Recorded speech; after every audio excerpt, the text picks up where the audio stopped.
And Leona Lewis is with us now. You are. I am.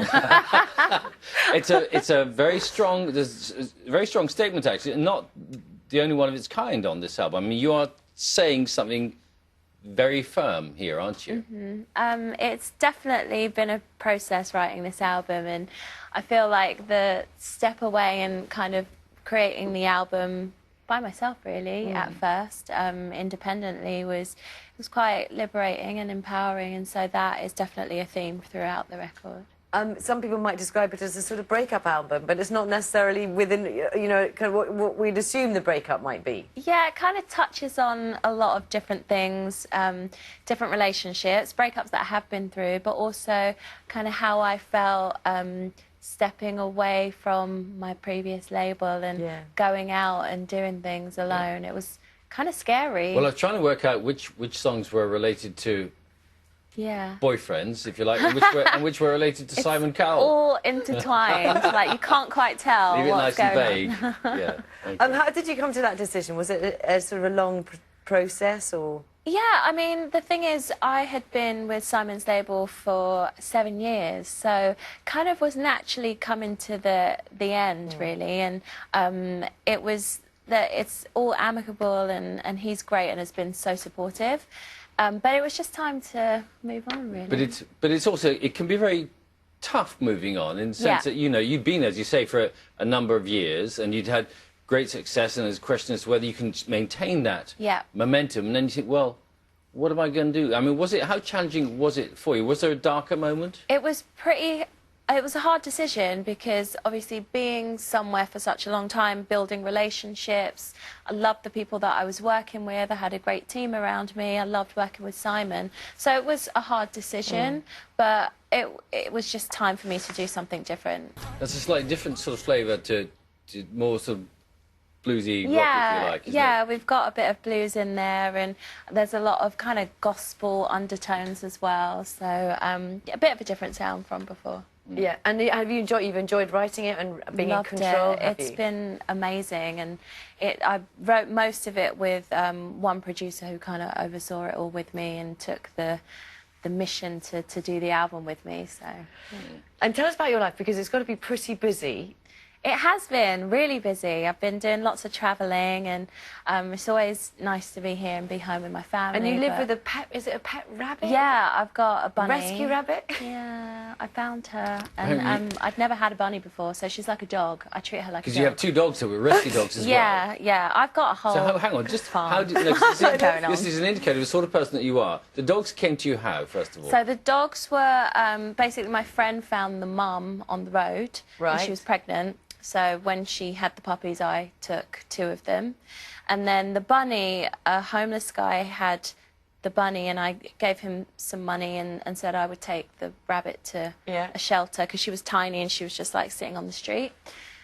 So random. This is in Los Angeles? Yeah, and I couldn't find... I didn't know... Like, at the time I just got there, I didn't know really what to do with a rabbit. I'd never had a rabbit before. And none of the shelters would take her, because there are no rabbit shelters in Los Angeles. Well, there are, but they put them down in 24 hours. Oh, gosh. So I couldn't you handle treated that. her like a dog? So basically, I was like, I know how to look after dogs, so I'll just treat her like a dog, and now she runs the whole house. Oh, yeah. It's lovely. So I'm getting this idea of, so you're gradually going to build a menagerie, Yeah, really. basically that's what's happening. I've got a couple of horses as well, so I'm sure I'll rescue some more animals. Well, as soon as you've said you will, people are going to be asking you like to ringing adopt up and... Oh, God. Oh, and you're going to go... You're singing with Andrea Bocelli, is that right? I am, yes. Fantastic. On Friday.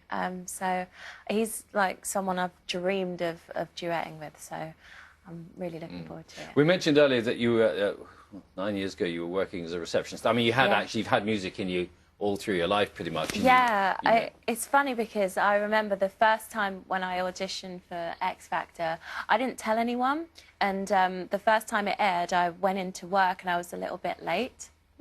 And my boss said, "Oh, must have been from all the autographs you were signing on the way in."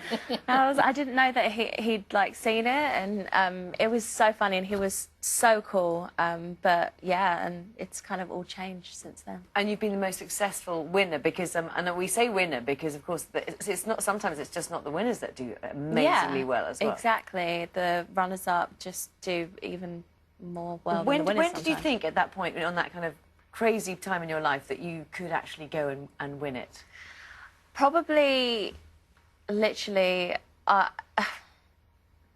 maybe the week before I won. Right. Because literally every week there was such talented people in it, and you kind of never know where the land lies. It's, I don't know, there's a lot that goes on, and I was like, come on, London, get behind me, support me. There have been other winners of whom we do not hear quite so much anymore. Yeah. Whereas you have just sort of kept this momentum going. Has that been a challenge at times, or how is it that, apart from being supremely talented, of course, that you've succeeded and others have not done so well?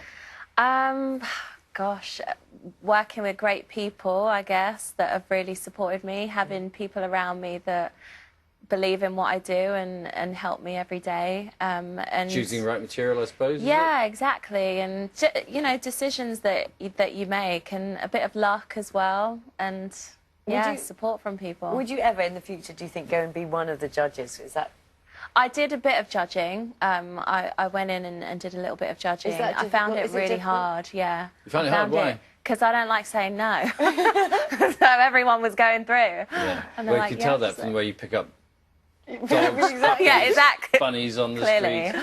Yeah. But yeah, it's a hard task, you know, because a lot of people go in there and put everything into this one audition, and it's hard to, you know, say no. Yeah.